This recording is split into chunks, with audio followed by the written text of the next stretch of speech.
at you cause I'm so soon. I can't make no mistakes, cause there is just no room. Guess I was made like crutches, strong enough to hold you, strong enough to carry, but I can't think for you. I can't give no input, only what I put in. Tired when I can't be, tired of my foot in, but I care for you. I want better for you, I can only hope that you want better also, cause we in a cycle.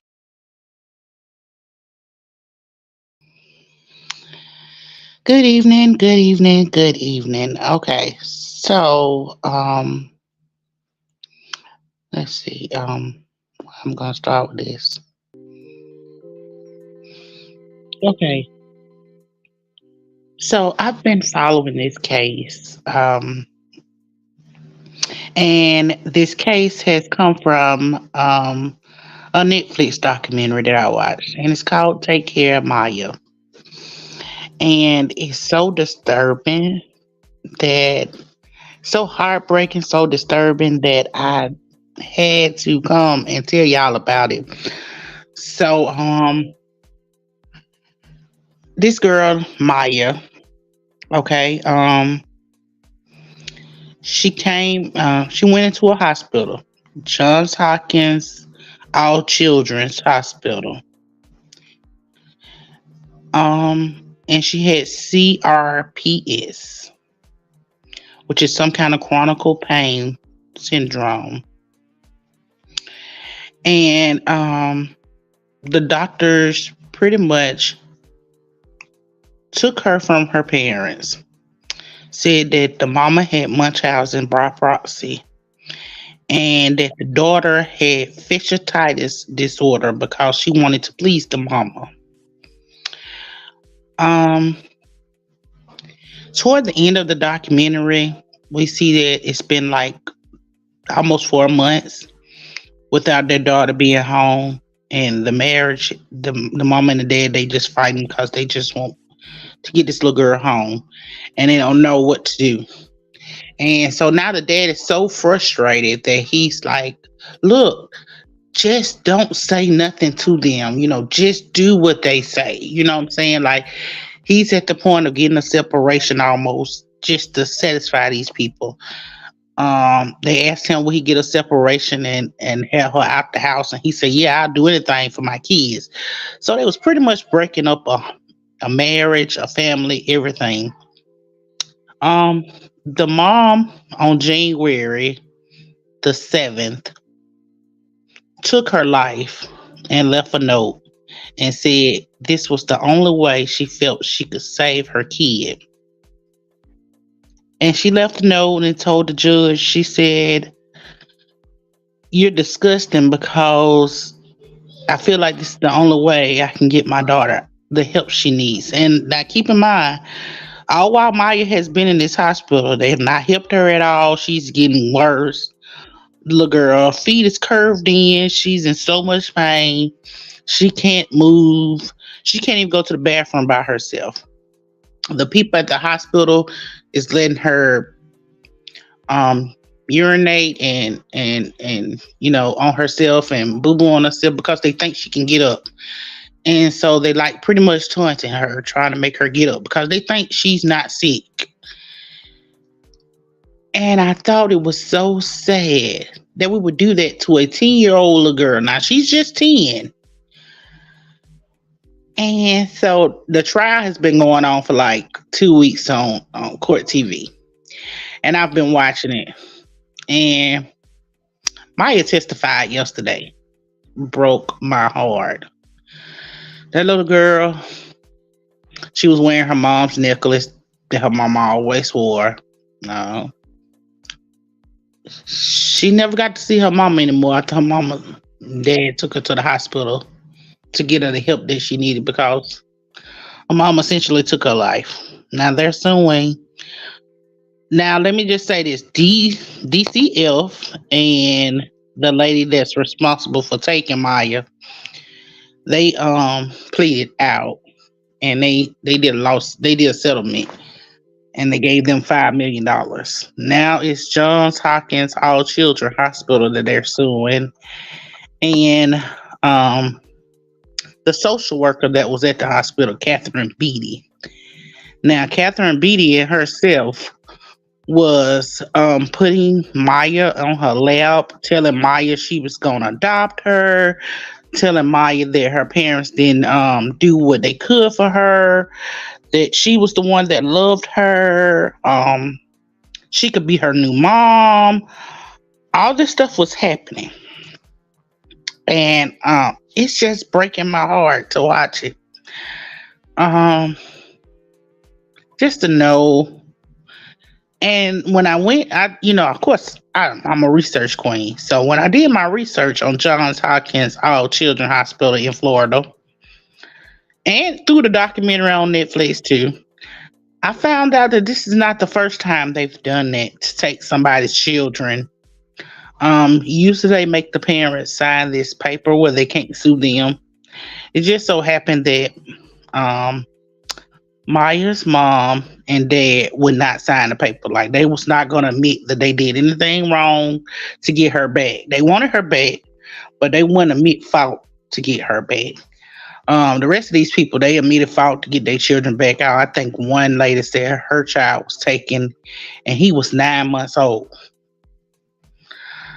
I think another lady said hers got taken and he was 2. And so, if you come into the hospital at Johns Hopkins All Children Hospital in Florida, just know that there's a chance. Even with you being a great mom, you could lose your children. These people are working with this lady, Sally. She comes into the hospital, acts like she's a doctor.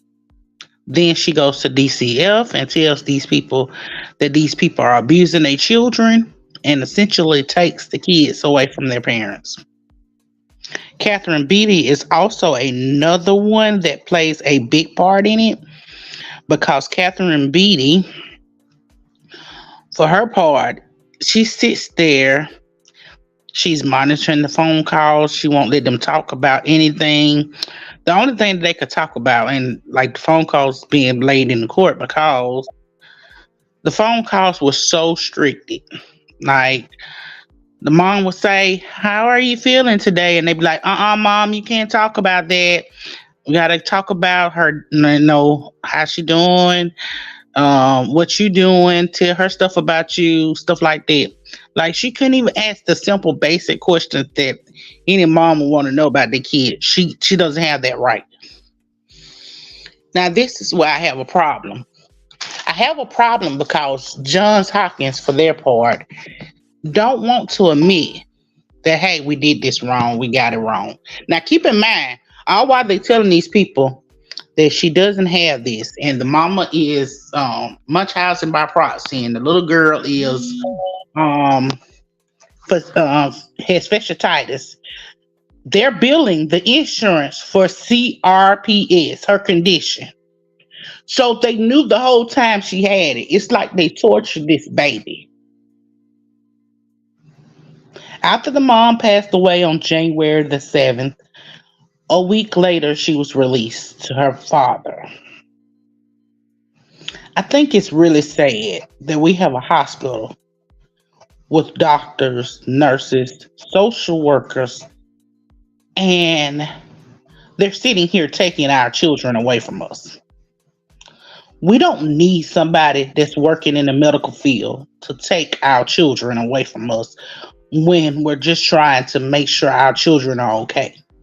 There's a lot of unfit people out here in this world. But why are we sitting here taking children away from people who are not abusing their children, who is not hurting their children, who is only looking out for their children? Why do we have people in place? For the life of me, Johns Hopkins is supposed to be one of those top tier schools. One of those top tier hospitals, okay? So top tier that it has one of the best cancer research centers there is.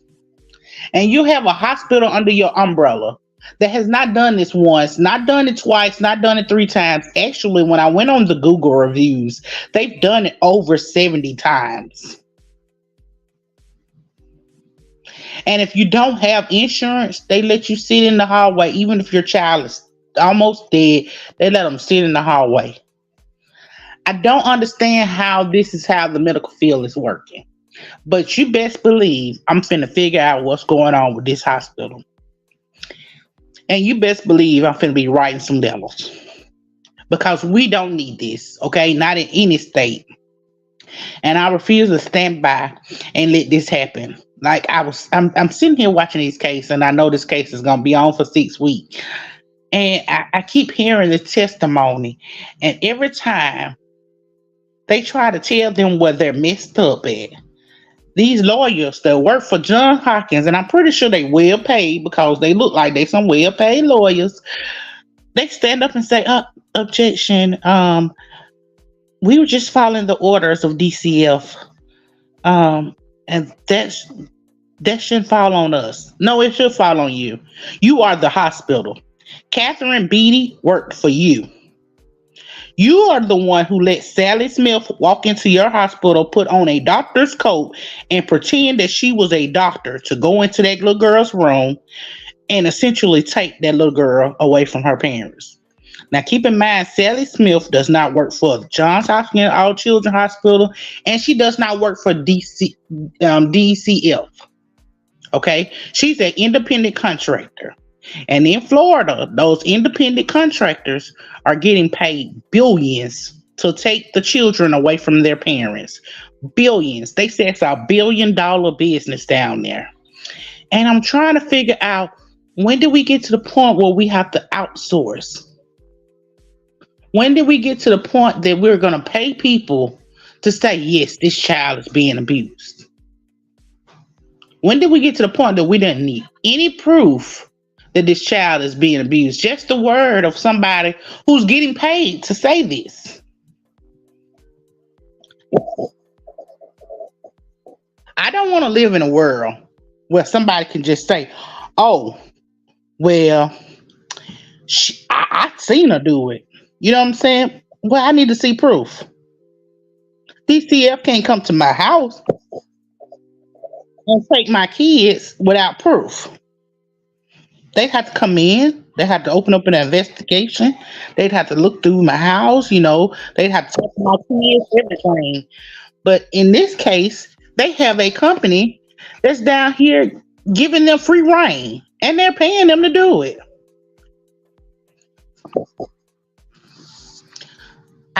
It was sad. This was a sad story. I implore you, if you have not watched it, it is on Netflix.